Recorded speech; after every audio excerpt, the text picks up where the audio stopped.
Bon, assalamu alaikum, je suis comme Yaya Diallo, que France Dimi comme membre du Parti Socialiste à l'International Socialiste, comme fonctionnaire France, konoko région de Kolda do Djeyami. Socialiste ko firi aduna o ko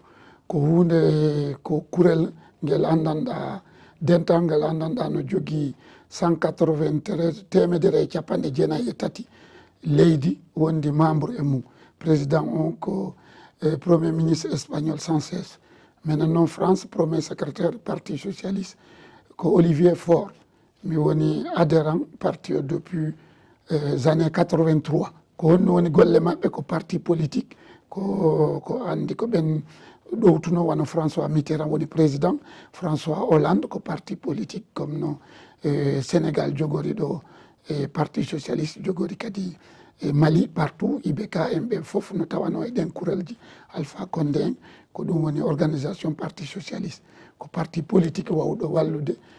dental jogotongal candidat ha wona président no jogui miijoji maɓɓe honno aduna o yarante e ko fota waɗede e aduna o. Hande noon mi ari ɗo RFI fulfulde komi ko ɗo monsieur Ba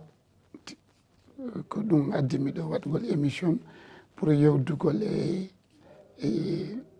haaloɓe pular pour ɓura famodirde aduna on